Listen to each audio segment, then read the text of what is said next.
All right, guys. Well, welcome back to the Buck Fever podcast. As always, I am Noah, and filling in for Jake this week, we have Pat Kolbe, and we have another guest with us this week. We're switching gears a little bit. Last week was Dave Constantine. He's, as most of you probably heard, a world-class turkey call carver, and this week we are switching over to some fishing, and specifically walleyes.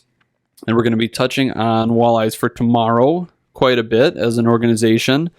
And who better to talk about walleyes and Walleyes For Tomorrow than Mike Arrowood, who's our guest this week. So first off, Mike, how are you this evening? Well, I'm fine. A little bit late for the conversation, but I'm fine. No, it's all good. It's all good. So yeah, we're just gonna chat walleyes and get to know you a little bit. So I'll let Kolbe kind of take over here. Yeah. Hey, Mike, how's it going? First off, just can you tell us a little bit about yourself, who you are, where you live, what do you do for a living? Well, I'm retired. I worked for Alliance Energy for 24 years as an electrician. Prior to that, Chicago Northwestern Railroad for 10 years as an electrician. Prior to that, I received a BS in agriculture with a degree in forest management from Oklahoma State University. My father was in the Air Force, so I have lived in 7 different states and the island of Puerto Rico in the past. Moved to Wisconsin in 1972 permanently. So, made Wisconsin home. Nice. What part of the state do you live in currently then? Well, Lamartine, most people don't know where Lamartine is. It's southwest of Fond du Lac off of 151. We live out in the country. Oh, so nice. Not far from the lake. All right. Well, before we dive into the Walleyes For Tomorrow stuff, let's just talk a little outdoors and fishing, I guess. How did you get started into the outdoors, and what outdoor activities do you participate in? Obviously, I'm guessing fishing is one of them, but any other things that you take part in? Sure. Well, I am a bow hunter. I'm a gun hunter by default, but my primary emphasis in the fall is bow hunting. I've shot a few turkeys in my life, but I'd rather watch them and shoot them, so I don't do that too often. Walleyes obviously take up 90% of my time nowadays. We have a cabin up in northern Wisconsin, up in Taylor County, so occasionally we go snowshoeing up there in the wintertime. But these kind of things. I go to Colorado. This will be my 27th year going to Colorado bow hunting for elk. Oh, wow. So, I like to go to, I've had 3 trips to Devil's Lake. And this coming winter, I think we're going to go over on the Mississippi and do some airboat fishing on the sloughs in the wintertime. Sure. If we have good ice. Going for those big perch over there? Definitely, yeah. Yep. So fishing-wise, do you have a favorite body of water? Would it be the hometown or home area Lake Winnebago system here, or do you got a different body of water that would truly be your favorite that you love fishing on? No, I could say I grew up on Winnebago, similar to what you did. You know, when I moved to Wisconsin in 72, I didn't know what a walleye was. And soon after bought a boat, and I've fished Winnebago now for 50 years. So that's the body of water I know best and prefer to fish.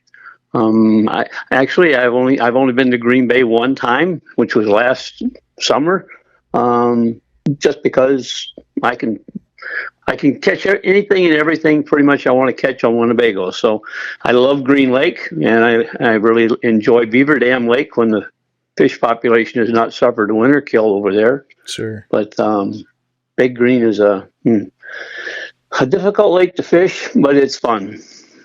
Lots of fish.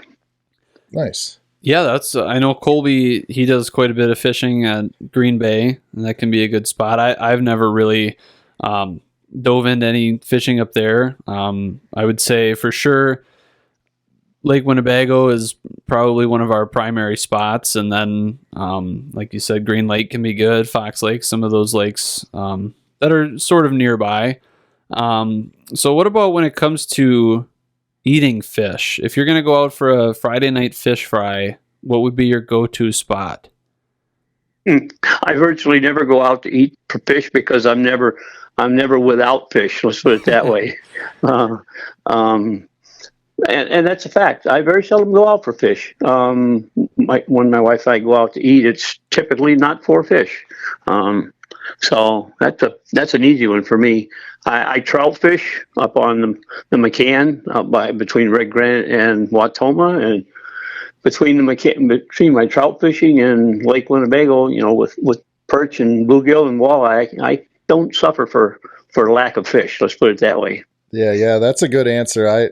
I'll be honest with you too. It's hard to beat the fish that you can fry up at your own house, the ones that you caught, and you know that they're fresh, and throw them in a good batter. It's really, really hard to beat that. So, how about any other wild game? You got any other wild game favorite recipes? We're always talking food and stuff. We always like to just get everybody's little take on some of their favorite recipes or ways they like to prepare food. So you said you're a bow hunter. What's your favorite whitetail or way to cook venison?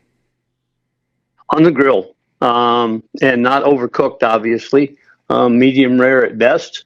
And I will sometimes marinate it, but typically I prefer venison just on the grill. And otherwise, a meal that most people don't eat anymore is squirrel. I grew up squirrel hunting, and I'm an avid squirrel hunter. And the taste of squirrel is excellent, and all we do is put it in a crock pot with typical gravy and onions and potatoes, and let it cook for a while, and it gets so tender it falls off the bone. But most people nowadays don't squirrel hunt, but it's a good exercise if you want to do it. Yeah, how would you relate, or what would you compare the taste of squirrel to? What other cut of meat? Or is it unique in its own right? It kind of is, Oh, well, squirrel, they're totally vegetarians. Have you ever had muskrat shanks? I have not. Okay, it's I could tell you it's very similar to muskrat shanks. Okay. Then again, that's another vegetarian, So, and you can cook them, pretty much the same way. You don't want to try to fry them. But I've never had fried squirrel. It's always been in some sort of a stew or a slow cooker type menu. But yeah, like I said, it's very, very tender, falls off the bone, and is easily prepared. Squirrels, most people don't know, are horrible to skin. You have to be pretty good at it and know what to do to skin a squirrel properly. So, something different. So with my usual co-host, we tend to go rabbit and squirrel hunting a time or two in the winter. And I think that's what I've heard a lot of people doing with that small game is just kind of putting it in a slow cooker, making a stew out of it. But I think opposite squirrels, I think rabbits are pretty easy to skin. Correct? Definitely. Okay. Yeah. At one time, a friend of mine and we owned 5 beagles, and that was back in the days when I worked for the railroad. And we both worked third shift, so every morning we get off, go grab the beagles, and go rabbit hunting. And we gave rabbits to everybody you can imagine to give rabbits to. That was a good time in my life. So I've also heard that elk is like really, really good. I've never had it personally, but I think a lot of people who hunt deer and elk would prefer elk meat to venison. Would you say you're kind of in a similar camp? Yes. Venison, the tenderloins and the back straps are probably, the most delicious part of it. I mean, the steaks are fine too, but with an elk, they are very lean, like whitetails are, obviously. So again, you can't overcook them, but it is a whole different flavor, and elk is excellent meat. That's what I've heard as well. I have not had too many. I might have had like an elk burger or something in my life, but I haven't had any elk steak or anything like that. But I've heard it's excellent. Actually, one of my good buddies, him and his wife both hunt, and but his wife doesn't really like whitetail venison, but she loves elk meat. So he always gets the green light whenever he wants to go out west to go hunt, because she's just hoping he can bring some elk back home. So, no, I love the stories about small game hunting and stuff like that, and chasing rabbits and stuff. I think we're missing a lot of that in our young hunters today, and I can even say I haven't done that myself, but I really always enjoy hearing those stories of that's how you got to spend a lot of your time when you were a youth, going out and do those things, and that, kind of jump started you into the outdoors and into hunting and stuff like that. I always think that's super cool and enjoy hearing those stories. So, but let's turn the page on to walleyes. Can you give us a little background on your current role with Walleyes For Tomorrow, and maybe even backtrack from that? How did you first get involved with Walleyes For Tomorrow and then into your current role today? Well, we started, I facilitated the first meeting of a bunch of local people here in Fond du Lac to talk about doing something for the walleye population on Winnebago. Back in the 80s, we had a number of years, 5 years actually, of virtually no water in the spawning marshes up in the river. And a lot of folks were becoming concerned because by and large, the majority of the fish that spawn in either the Fox or the Wolf River in the system. So we got together, and we have a group here in Fond du Lac called the Winnebago Land Conservation Alliance. So I got hold of a bunch of guys from our alliance that I knew liked to fish, and there were some other folks, actually some folks from Ducks Unlimited. And we had a meeting, sat down, decided, well, we should do something. So we formed the Fond du Lac chapter and had a fundraising banquet, just like DU and Trout and everybody else does, and raised a whopping $8,000 the first year. So that's what got us started.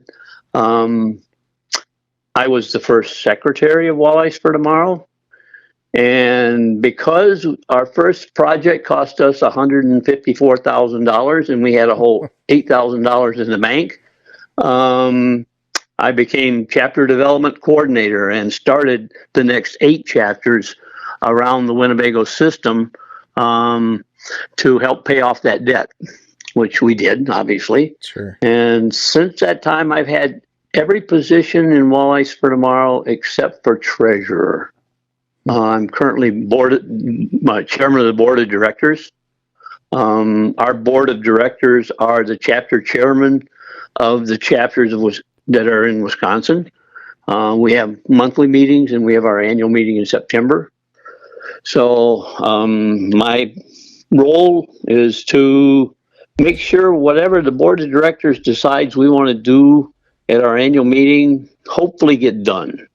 That's my job, I guess, So with a few others. I have to ask, what was that first project? Well, we went to Oshkosh, and we had some very progressive and aggressive biologists up there. Ron Brook, Kendall Kampke, Dan Foltz, and some other guys. And we asked them what we could do that would give us the biggest bang for our buck. And they said, get rid of the boil hole below the Eureka Dam. The Eureka Dam is what's called a low head dam.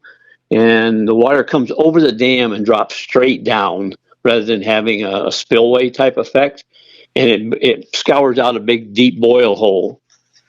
And Gordy Priegel, who was our biologist back in the 60s and 70s, had documented that virtually every fry of every species of fish that was spawned in the Fox River died in that boil hole. So their suggestion was fill in the boil hole, which we did. We hired Radke Construction Company out of Winneconne. He brought a big barge up, 2 barges actually, and his tugboat up, and 2 quad axle dump trucks, and they would pull up on shore, and the dump trucks would run up onto the barges, and he would back up to the dam and dump. And it took 12 quad axle dump trucks in one spot to bring the rock to the surface. That's how deep that boil hole was. Holy cow. So yeah, it was quite a project. Michael's Corporation did some boulder blasts, if you will, to supply us with large boulders rather than having, small rock. But we turned the boil hole into a rapids. So now when the fry come downriver every year, they go through a rapids rather than getting caught in this boil hole. So that was our first project.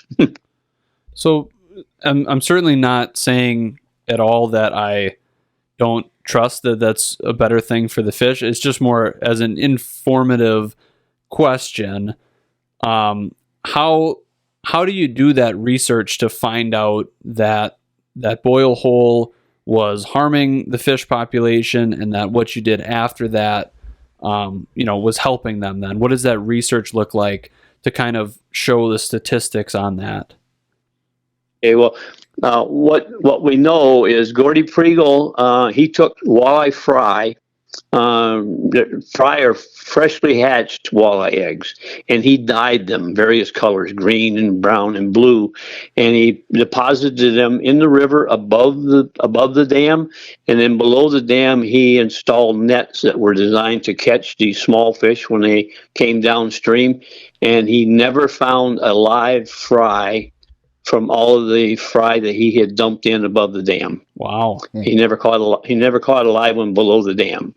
These dams are, if you go over one of these dams in a canoe or a boat and you have a life jacket on, there's a very good chance you will drown because the water goes straight down and it washes downstream of it and it circles back up. So if you go over, it'll force you underwater because of the volume, and you'll go along the bottom, you'll pop up, and then the current is going back toward the dam. It just catches you in this circular motion. We had a swimming coach from the city of Fond du Lac died in the boil hole below a dam over by Sheboygan a few years ago. Yeah, and so they're dangerous. They're very dangerous. And that's what happens to the fry then. They get ground up in that boil hole. Sure. So did you start seeing immediate dividends off of that project? No. There's so many factors affecting successful hatch and survival of walleye fry. It's we could have 4 conversations about that topic.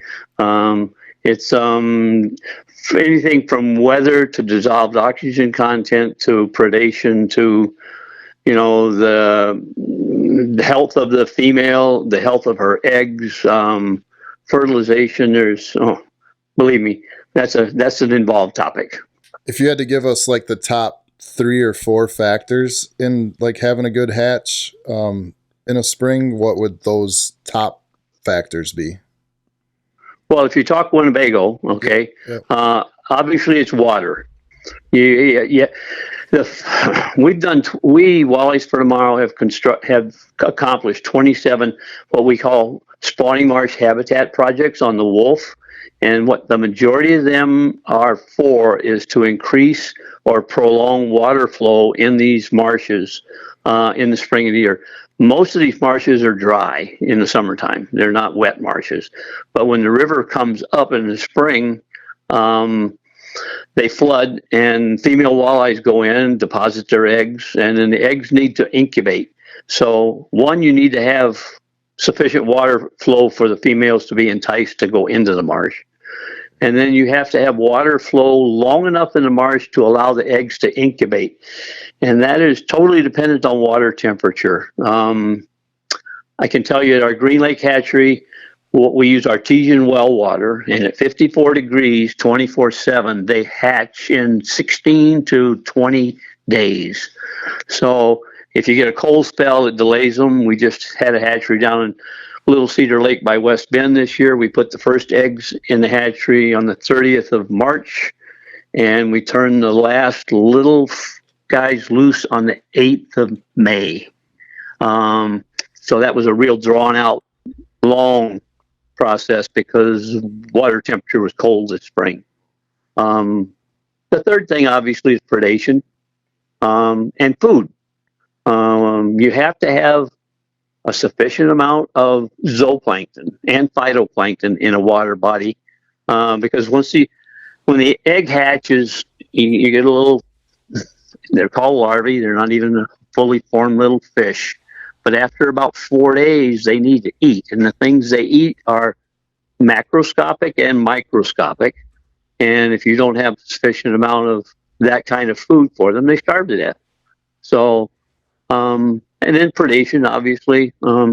Everything eats these little globs of protein. Every minnow, every fingerling bass, bluegill, crappie, you name it, eat these little guys. So Sure. those are pretty much the top factors. What, going on that food factor, what can make, what am I trying to say? What can influence on having that, a good source of that food available versus it not being available for those fry? A couple things. One is temperature. In the spring of the year, everything has been dormant all winter, and you need a good pulse in water temp to get the phytoplankton. Phytoplankton are single-celled algae that are in the water. You need a pulse of them to feed the zooplankton. Zooplankton are primarily vegetarians. So if you get a good pulse of water temperature, and nutrients too, because phytoplankton, being that they're plants, they need a good supply of phosphorus and nitrogen to be able to multiply well, and good sunlight. So if you get a prolonged period of drought, dreary weather like we had this spring, that affects that. And some lakes, some bodies of water are pretty much phytoplankton deficient. We Walleyes For Tomorrow, when we run our hatcheries and we turn the little fry loose, we pull what's called a plankton tow. It's a net that's designed to catch plankton. You put it in the water behind the boat and you pull it for about 5 minutes, and then you bring it out and you look and see how much zooplankton is collected in the wild and at the end of it. And that's where we determine where to turn our little fish loose when we turn them loose in the lake. And not every part of a lake has a sufficient amount for us to be happy with. Let's put it that way. Way more going into it than I ever would have guessed there. I was, the general walleye fan here, just, you think high water in the spring, oh, it's going to be a great hatch this year. Low water in the spring, oh, it'll be maybe not so good. But obviously there's a lot of different factors that go into that whole process. Yeah, there is. And the biggest hatch that we've ever seen on Winnebago was in 2012. The hatches on the Winnebago system are judged by how many fall fingerlings are caught in the trawler that the DNR runs the first week of August, September, and October every year. Yeah. And when they do this, they sample 46 places every week for those 3 months. And if you get an average of 7 fall fingerlings, that's considered an average hatch. This year we had 17 was the average. Nice. And the 2012 hatch was even more than that. If you don't have sufficient forage, many of those will die. They starve to death. There's only so much food to go around. So what's really a better determination of success is how many yearlings you see the following year in the trawler, rather than how many you see in the fall that were born in April or hatched or spawned in April. So it's quite a process.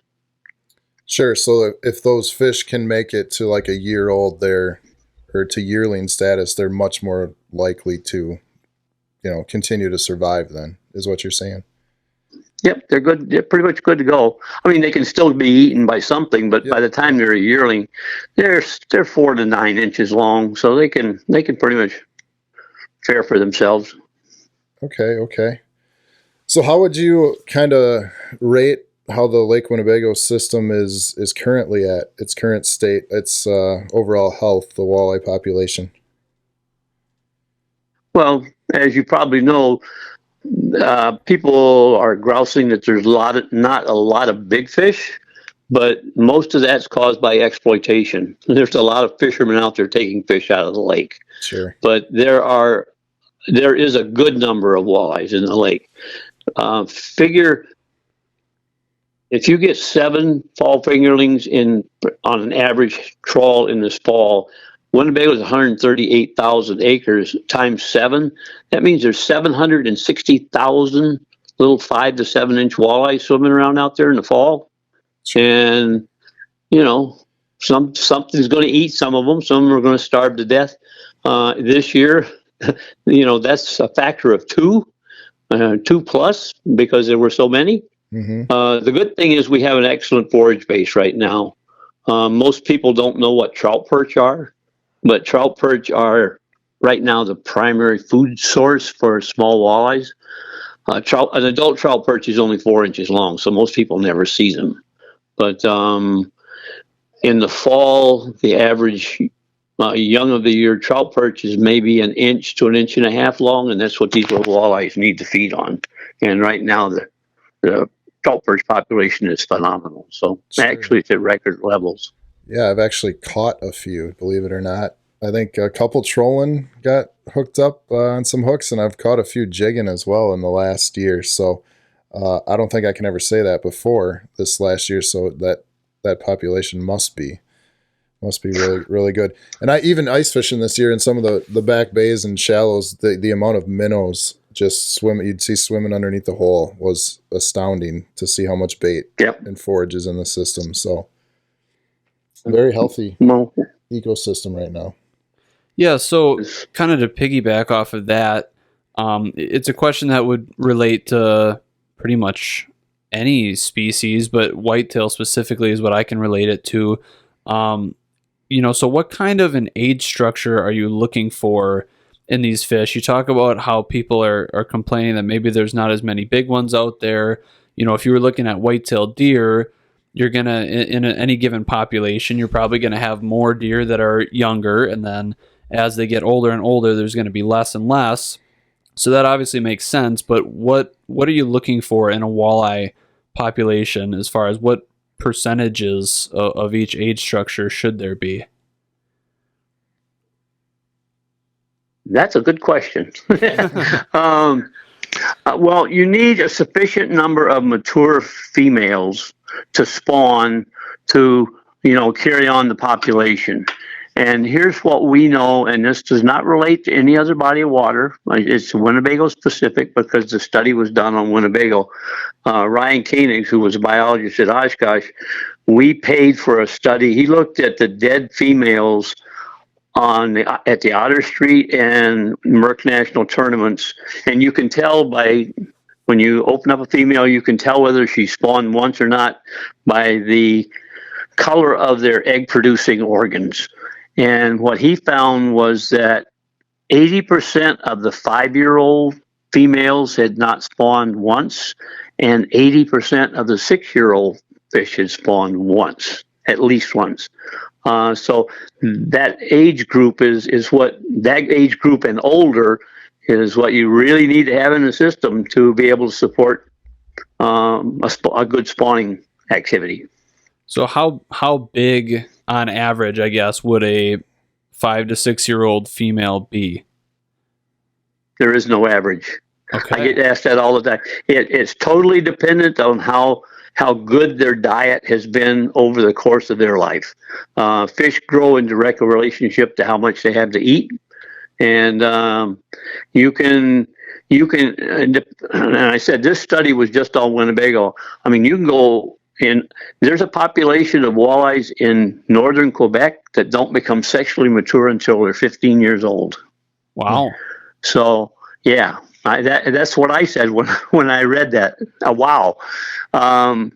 So it's hard to say. I'm sure those guys measured the fish. They learned how old they are in a fish's head. There's a bone called the otolith bone. It's part of their sensory perception system, and you can take that otolith bone out. You can slice it and stain it, and you can actually count the growth rings like you count the growth rings on a tree. So that's how they determined the age of those 5 and 6 year old fish, was by slicing the otoliths on. This was 3,000 dead fish, so they looked at 3,000 otoliths to get the determination of this age structure for maturity. Is there a certain age that the walleyes are like most productive when it comes to reproduction, or whether it's an age or a size? Especially, Well, I can tell specifically the you. Winnebago Okay. system. Well, I can tell you when we Walleyes for Tomorrow run portable fish hatcheries, and we don't strip the eggs from any fish larger than 24 inches. We're looking for fish in the 18. I mean, I was up at Minocqua last week, and we had a female that was only just over 15 inches, and she had maybe 200 eggs in her. So she was, and I can't tell you how old she was, but if you can get these 18 to 24 inch fish in large numbers, that's where you're going to get the largest bang for your buck. Not the largest number of eggs, because at Manitowish Waters we had a 29-inch female that probably gave us, I don't know, 150,000, maybe 200,000 eggs. So the big females do produce more eggs, but there's another side issue to that we could go into, but it gets a little complicated. But Interesting. Yeah, that's a whole bunch of. I mean, how you age the fish like a tree. I mean, I've never known any of that. So that's all like really, really good information. Because and even talking about the size to age correlation, I feel like that's something that, going back to whitetail deer, that's kind of almost directly how you age them is by looking at their body size and their antler size. And obviously it's not an exact science if you're just doing it, off the hoof based on trail camera pictures or what you see or whatever. But, as a fisherman, if you're out catching fish and you don't want to maybe keep fish that are going to be in their prime reproductive time frame, and you're trying to do your part, it's kind of interesting that there's not necessarily a specific size that you could say, oh, this is one that I definitely don't want to keep. I mean, like you said, there's a range, but that's kind of an interesting topic. I mean, it makes it more difficult as a fisherman, I guess, but what are some things that just the average Joe fisherman could do to do their part for, conservation? take the big fish out. Okay. So, yeah, if you get it, okay, I said it was complicated, but it's not. Okay. We had a hatchery on Lake Geneva for 5 years, and 1 year, the first day we set the nets, we had only 4 large females, and I mean these were 28 to 30-inch females. Because we typically have prohibition, but it was the first day. The guy said they went ahead and they stripped the eggs and fertilized the eggs, and we put them in incubation cylinders in our hatchery. So we had them in 3 1/3 incubation cylinders. And over the course of the next week, they filled all 16 incubation cylinders in the hatchery. And over the course of, of that week, half of the eggs from those large females died. I mean, we fertilized them, we handled them the same way we all do all other fish. And then the other 12 jars that were in the hatchery, we typically get 85 to 90% hatch. Fertilization is an imperfect process, so we don't get 100% fertilization. But that was the impetus behind us not using large females anymore to put in our hatcheries. We're into volume, and if we get 50% die off, that's totally unacceptable for our purposes. So it's better to keep the bigger ones because their eggs, whatever it is, their survival rate is so much less than a more medium-sized fish. Well, yeah, that's what we've seen. But like I said, the flip side of that is that big female we had up at Manitowish Waters. I mean, 150,000 to 200,000 eggs from one fish is a lot of eggs. Whereas we've run a hatchery now in Green Lake for 18 years, and we keep track of average number of eggs we get per female. And again, over there, we try not to strip any eggs out of fish over 24 inches. And what we know is we average 85,000 eggs per fish. And that's fish in the 16 to 24 inch range. So, and if you take the eggs from the big females, you get a lot more. And so if you do get more mortality, well, it's offset by the fact that you got more eggs to begin with. And that's the only reason we kept them up in Manitowish waters, because they don't have the ability to catch a lot of fish up there. And so we took the eggs and we put up with the mortality that we get. Interesting. So then I'm still trying to completely grasp on why taking out some of them bigger fish would be the most beneficial. If they still produce a high volume of eggs, even if their fertility rate's not as high, they like you said, offset by the number of eggs that are there. Why would it be a good thing to take those fish out versus something else, or the younger ones? I've never been part of these studies, and these are analytical type studies that I'm not that familiar with. Sure. But if you consider the amount of food that a large fish consumes, the amount of forage that a large fish consumes versus a smaller fish, and you take into consideration the survivability of their eggs, the effect on the total population of fish in a system is more negatively impacted by large fish than medium-sized fish. I got and that's all fish. That makes a ton of sense. That makes a ton of sense on that. I would think too that time has to be a factor in that, where even those bigger fish that produce more eggs with a higher mortality rate that offsets, their time might be coming a little bit sooner than the younger ones, to where they're not going to be, they're going to die and they're not going to be producing any longer. And the younger ones, the more medium-sized fish, would have more years to reach that point. So I would think that would have something to do with it too. Yeah, they live a long time, and they don't stop producing eggs. The oldest fish that the DNR guys up at Oshkosh on Winnebago have oldest female that they've ever aged was 19 years old. So they can live a long time. And, if making the assumption they start to spawn at 6, she spawned successfully for 12 years. And that's a good thing, So it's really it's personal preference. I don't get excited when people tell me they keep big fish.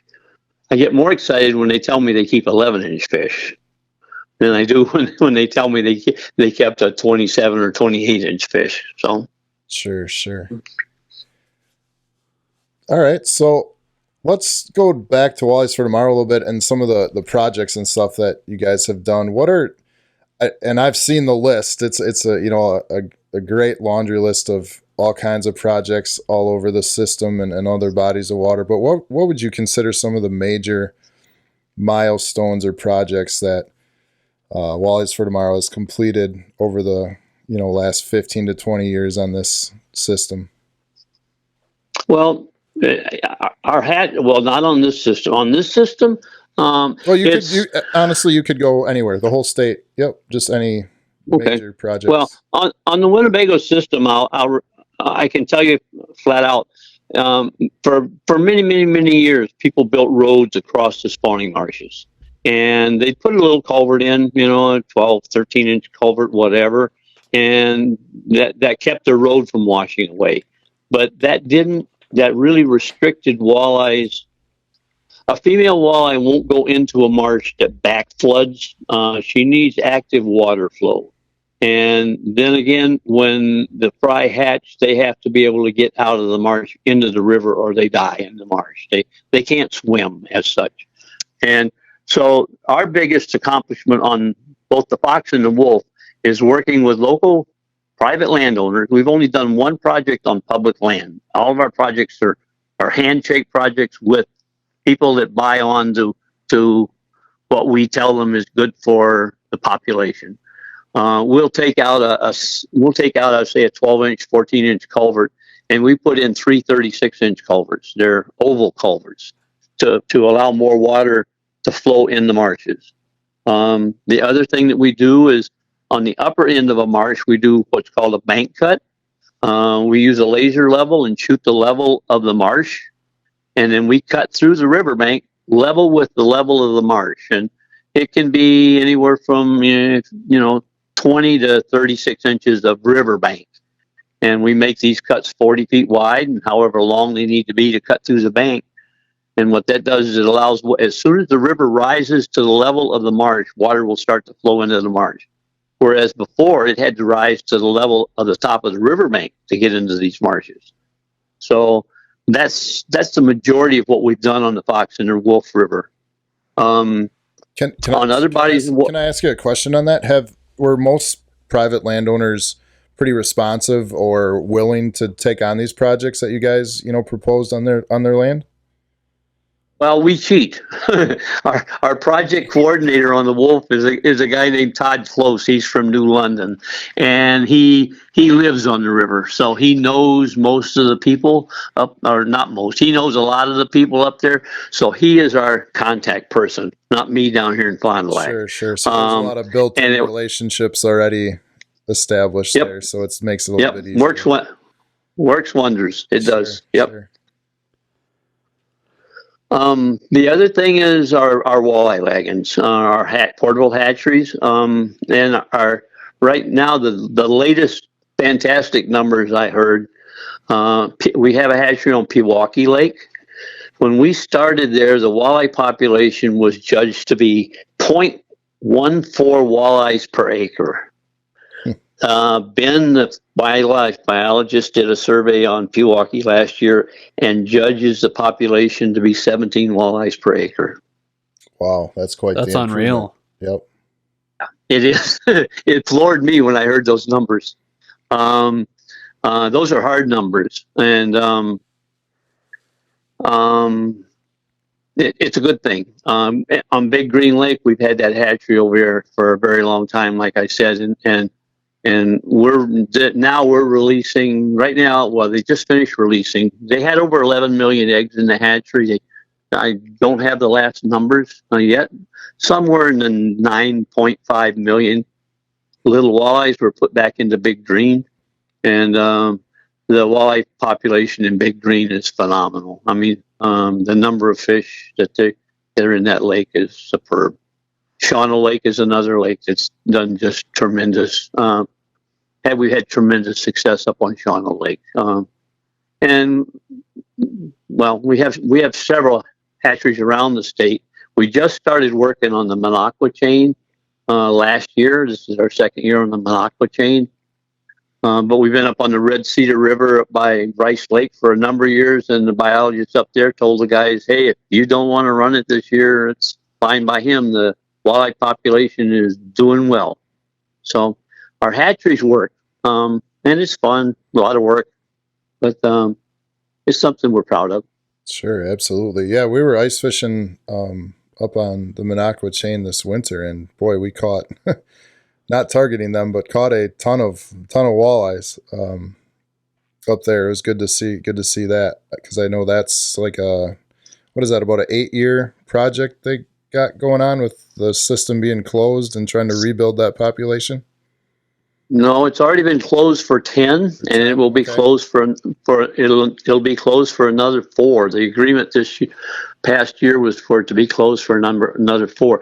Yeah, the population up there, there's a problem up there, and nobody knows what it is. In 2012, natural reproduction virtually went to 0, and it had always been some amount of natural reproduction on the chain that was detectable by surveys. In 2012, it essentially dropped to 0, and it's been that way since. And we last year released, I'm going to say 3 million little fry into the Minocqua chain. We don't have trouble getting females. We have trouble getting enough males to fertilize the eggs.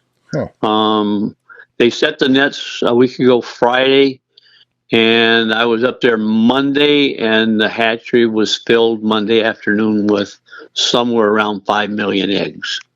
And they're in the process of incubating right now. They'll be hatching probably next week. So we're trying to, hypothetically, on any fertilization, natural fertilization, you're going to get a 50-50 split, male and female produced.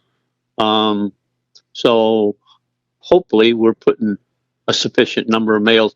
And you won't know this until, the little males, they get sexually mature when they're about 4 maybe. Okay. So it'll be a couple years before we see them show up before we set the pike nest.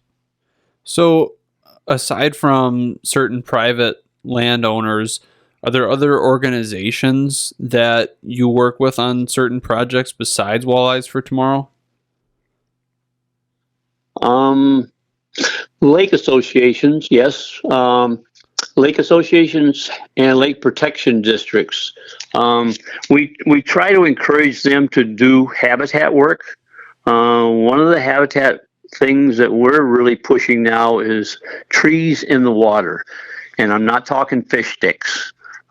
Fish sticks are where you anchor the trees to the shore, and they're, the top of the trees out of the water and the rest of the tree is submerged. I'm talking taking trees out in 20 to 40 feet of water, weighting them down and sinking them.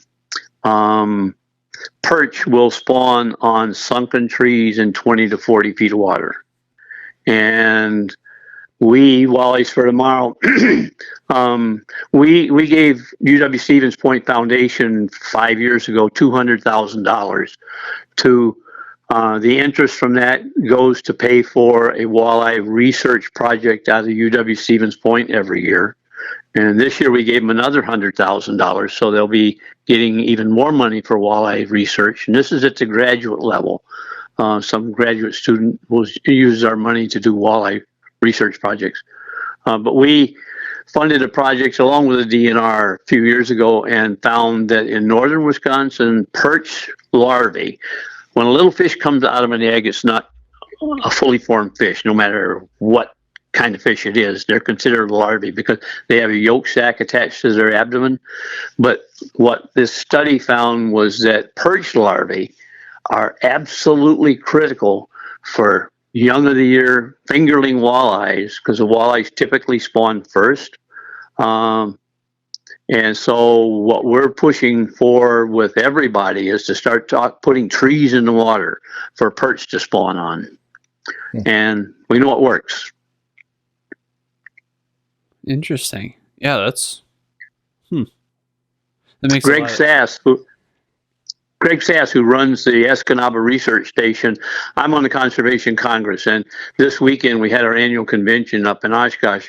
And Greg Sass, who's a lead researcher from it's Bureau of Science Services, it's called, he put on a presentation about the effects of having wood in the water. But he was talking fish sticks, and it was a very good. It adds carbon to the water body, and plants need carbon for reproduction, and it's all about having carbon, having algae and freshwater sponges and other things for the bottom of the food chain to feed on, and in this case have perch to spawn on. So it's a huge deal. So if you could put it into words, as far as like what is Walleyes For Tomorrow, what's the goal? What are we trying to achieve? Increase production. That's what we've been about since day one. Gotcha. Yep. If you read our mission statements from day one, it's about the increased production of walleyes in the public waters of the state of Wisconsin. How many different chapters has that expanded to now from that initial, Fond du Lac branch that you were part of? We were up to 16. I think now we're down to 11. Chapters come and go. People get old and get tired of running fundraising banquets and that kind of thing. And quite frankly, the younger generation has no inclination to step up and help with fundraising. But right now we have 11 active chapters throughout the state. So that might be one. I'm going to jump to this question, but that might be one of the answers to this. We have a question here, like what are some of the future barriers or threats that our walleye population could potentially face? And do you think it could be like, the aging of some of these organizations and volunteers, and like you said, the younger generation not being involved in this and realizing how much you guys really do to support all of these systems across the state? Actually, that's a small factor. The biggest factor is the Department of Natural Resources does no habitat work for the benefit of walleyes. Don't fund any habitat work. I mean, you talk about Trout Unlimited, Trout Unlimited has a stamp, which is a segregated fund, which the politicians can't touch. So they have that batch of money every year. There is no dedicated funding for in-lake habitat kind that helps walleyes. That's our biggest threat. The Department of Natural Resources. Has there ever been that funding or not? To some degree, yes, but there's not been a general fishing license increase in the state of Wisconsin for 18 years. I mean, our fishing licenses cost the same today as it did 18 years ago. Yeah. If it weren't for the federal Sport Fish Restoration Act monies, that's the excise tax on hunting and fishing equipment and that sort of thing, coming into the state, the Wisconsin DNR would be bankrupt. The fishing licenses don't supply enough money to finance all the activities of the Department of Natural Resources. They only get 5% of their total budget from what's called GPR money. That's called General Purpose Revenue money from the taxpayers of the state of Wisconsin. So if people are hearing that and they're not liking what they're hearing, is there anything that can be done to try to change that? You want it straight? Get different legislatures in Madison. Okay. The legislators in Madison refuse to even consider. I mean, we have a $7 billion surplus in the state of Wisconsin. That's $7,000 million. Yeah, and they can't toss $1 million to the DNR to do some habitat work someplace in the state. I mean, yeah, it's not on their agenda. Let's put it that way. It still blows my mind. I mean, the amount of money that's spent in this state on walleye fishing and tourism for walleye fishing and traveling up north. They're traveling, destination lakes like the Bay of Green Bay, Lake Winnebago, all that stuff, and we don't have any money set aside for walleye habitat improvement. That's just kind of floors or any kind of fish habitat, right? Other than trout, any kind of fish habitat improvement. Yeah. Well, Walleyes For Tomorrow, we financed a study. Oh gosh, this is 15 years ago now. Winnebago at that time was worth 143 fishing on Winnebago, just fishing, not boating, not whatever. Fishing on Winnebago was worth $143 million in outside money, not local money, for the 5 counties around the system. The last number I saw, it's up to $175 million in economic benefit and provides employment for over 4,000 people. That's just Winnebago itself. We did a study on Green Bay, and it's over $200 million. Fishing in the state of Wisconsin is a $1.8 billion economic driver for the economy of the state.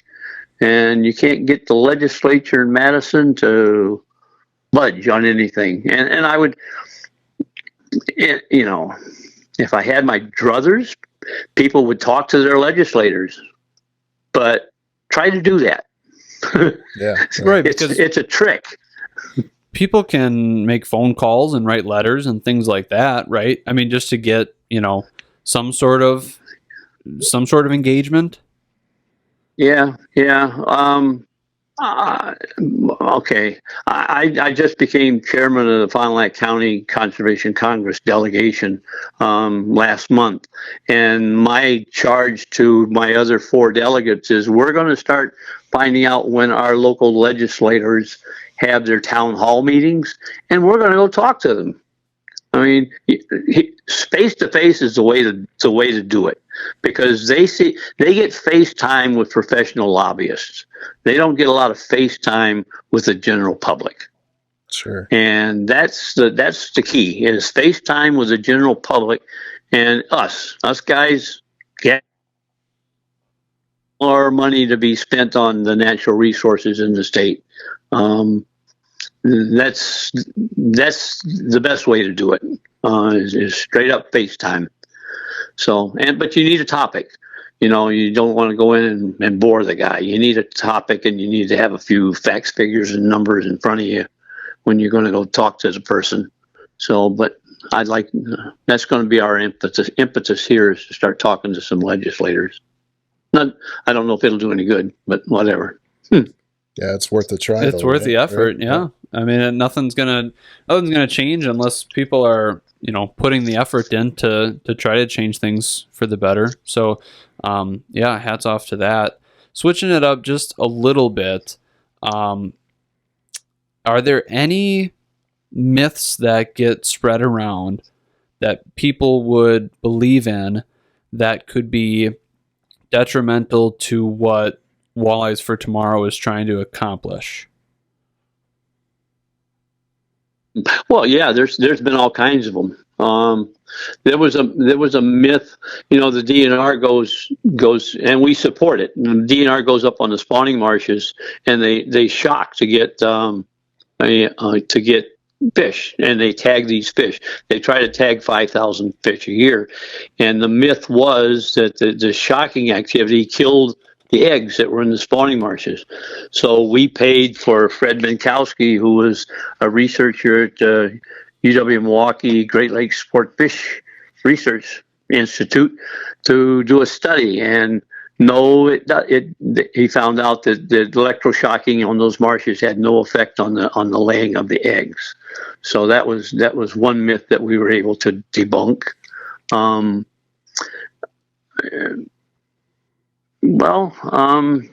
There was this thing going around that the guys weren't seeing a lot of fish going up the Fox River to spawn. And I don't know if you know this, there was a project called Cheryl's Island in Butamore.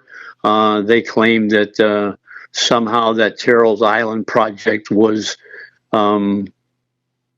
stopping walleyes or discouraging walleyes from running up the river. And that's not true. They don't run up the river. Adam Nickel, who was our biologist here on Winnebago, put sonic tags in 74 walleyes 3 years ago now, and none of them ran up the Fox River to spawn. 10 of them spawned in the lake, 17 of them were caught, and all the rest of them went up the Wolf River, but none went up the Fox. So lots of things to be talked about, and lots of things we're learning. Walleyes, we're a big advocate of that. We're a big advocate of sound science. So that, like this tagging, these tags cost $400 a piece. They're surgically implanted in the abdomen of the fish, and there's listening stations all over the system. There has been for a long time for sturgeon, and these tags are registered on the same listening stations that the sturgeon tags are picked up on. And now we just signed up with Adam, who's now over at Watoma. He put 60 in Puckaway and the Upper Fox River to learn what's going on in the Fox River as far as reproduction goes. So these are the kinds of things that we like to get involved in, is good hard science. Yeah, I saw a little bit of that study that's going to happen, and that's going to be super interesting to just see how and where fish where they go, and then where they return to, and do they return to the same or similar areas year after year, or how do they move throughout the entire year. That should be pretty awesome when that data comes out.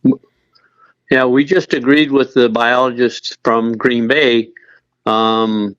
He's not going to do it this year. He's doing some preliminary work this year, but next year he's going to tag 5,000 walleyes, 1,000 at Marinette, 1,000 at Peshtigo, 1,000 at Oconto, 1,000 at De Pere, and 1,000 at Sturgeon Bay.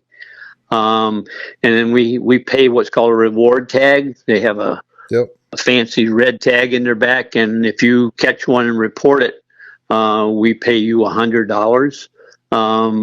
We signed up for 3 years of that research project, so we'll be paying reward tags for 3 years, and that's to offset a myth that there's a cadre of people up there that want to reduce the bag limit on Green Bay to 3, and Dave Boyarsky, who's the regional fish manager at Sturgeon Bay, thinks they could even go to 6, but he has no hard science to support his opinion.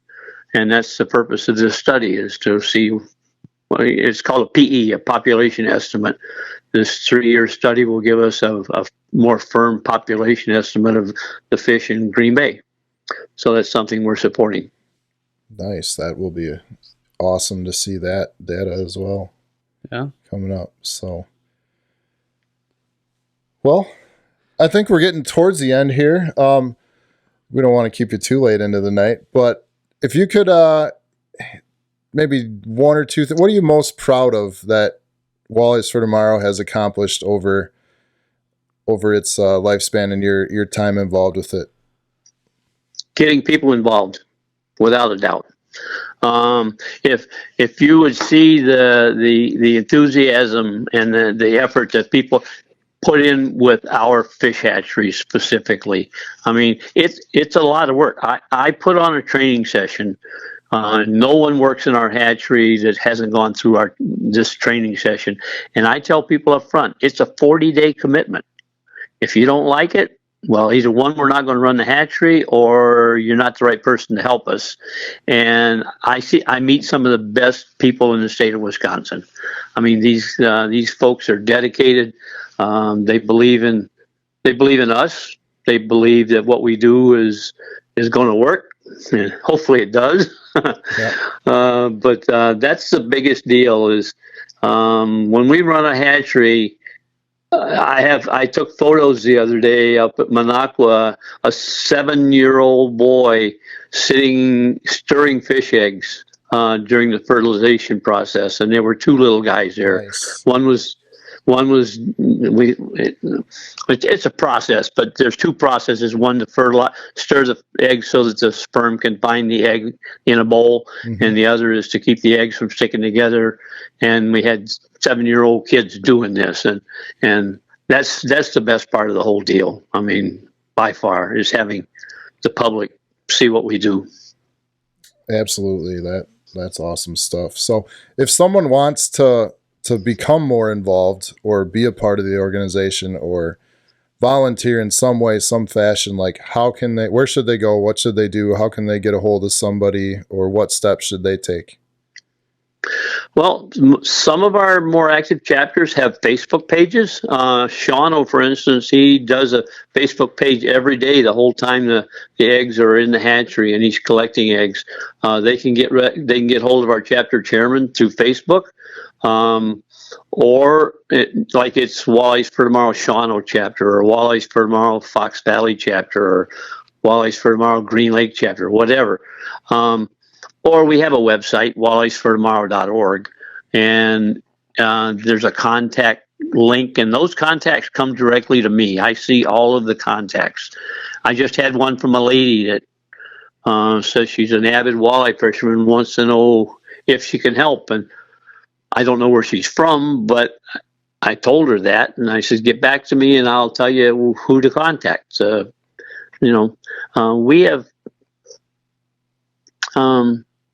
We have a range of things that we do. We do some habitat work that involves people. We definitely do the fundraising banquets that involve people. A lot of people can get involved with our hatcheries if they're local to where the hatcheries are. So there's always something to do. So are there ways people can get involved, whether it's just a couple hours, a weekend to spare, or, major projects? Is there a little something for everybody, regardless of their, availability?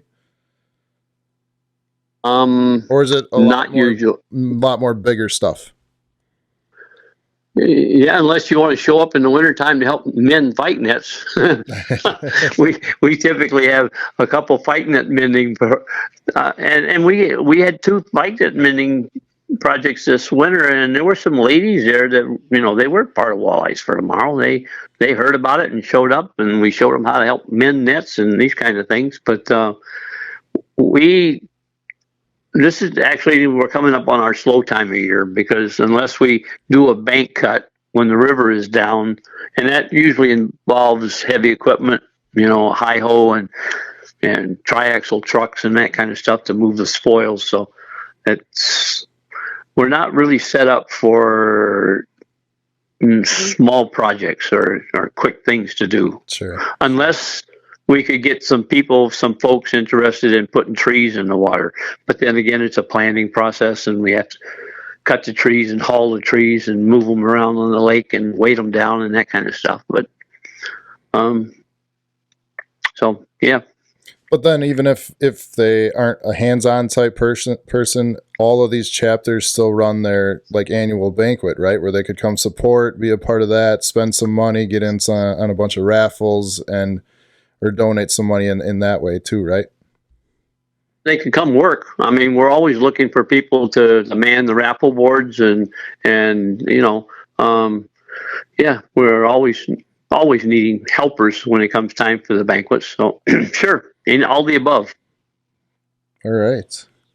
Yeah, I mean, I've learned a whole lot just in this past hour conversation here about, walleyes in general and Walleyes for Tomorrow, and all of it has been very informative. It's been a real pleasure getting to have this conversation with you, Mike. Is there anything before we close it out, anything we haven't covered, anything that you want to make sure gets said before we wrap this up?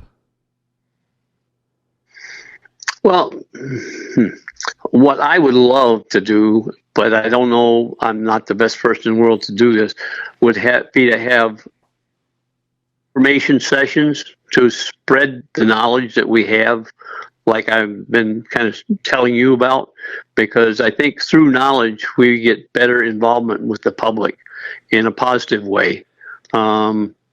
If you're going to go talk to your legislature about fish, you need to understand a few of the things we talked about. And I wish there was a better way that we could have outreach. And I'm not a Facebook person.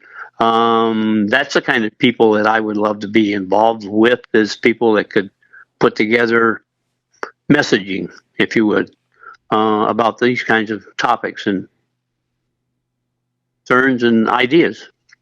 Sure.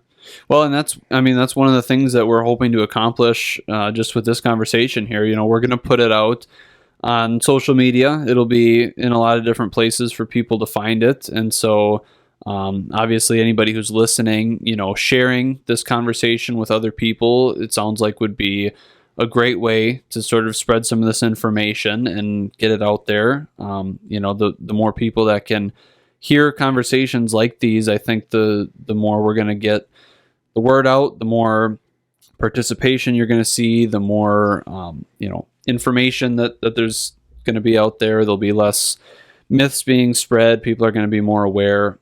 So, sharing conversations like these where you're getting information straight from the source, and it's all good stuff, that's a really good way that you can help without putting in too much effort. Yeah. Yeah. And we just glazed over the quality of a female fish's diet is everything for the quality of the eggs that she produces, and the quality of the eggs she produces translates to the quality of the fry that come out of that egg. And I saw it this year on Little Cedar. They don't have any perch. We had 7 pike nets in the water for 5 days and caught a total of 10 perch. And like I told you before, perch are absolutely critical for quality walleye survival at all stages. And that's why these trees in the water thing is well, it's not essential, but let me tell you, it would do wonders for the quality of walleye habitat in the state of Wisconsin. Yeah, well, I'll tell you what, Mike, it's been a pleasure in this conversation, and certainly it's incredible all of the accomplishments that Walleyes For Tomorrow has done for all of our fisheries in the state of Wisconsin over the last couple decades here, and continues to do to this day. So it's been a great learning experience here. Really enjoyed the conversation, and hey, if it's a down time of the year, that just means you get to go enjoy the resource that you've put so much time and effort into, and get out there and catch a few walleyes yourself, right? You're right. You're exactly right. So it's the best time of year to do that here. We're getting into some of the best fishing of the year here coming up on Lake Winnebago. So thanks for your time, Mike. We really appreciate it. And I'll let Noah close this out, but thanks for the conversation tonight. Problem. Yeah. I'll echo that. Thank you so much for taking the time here. And I mean, you're absolutely welcome back on anytime. If you've got big news to share or anything like that you want to get out there, we would love to have more conversations just like this one. I mean, we kind of touched on a lot of different things, but like you said, we could really go in depth on some of these things. So anytime, you are more than welcome back. And for anybody who's listening, thank you for listening. Our podcast is available pretty much anywhere that you get your podcasts. It's on YouTube, which is where the majority of our other content is going to be. That would be just Buck Fever Outdoors on YouTube. We're also on Spotify, Apple Podcasts, Pandora, Podbean. I mean, pretty much all the major podcast platforms. So wherever you're finding this now, if there's somewhere else you'd prefer to get your podcast, we are available there as well. And we bring on a lot of great guests, just like Mike this evening. And we have a lot of good conversations about a wide variety of topics. So if you're a new listener, we'd really appreciate it if you subscribe to our YouTube channel and follow along, because it's just going to help to spread good information like this. So once again, Mike, thank you very much. And to all of our listeners, thank you for listening, and we'll see you guys next time.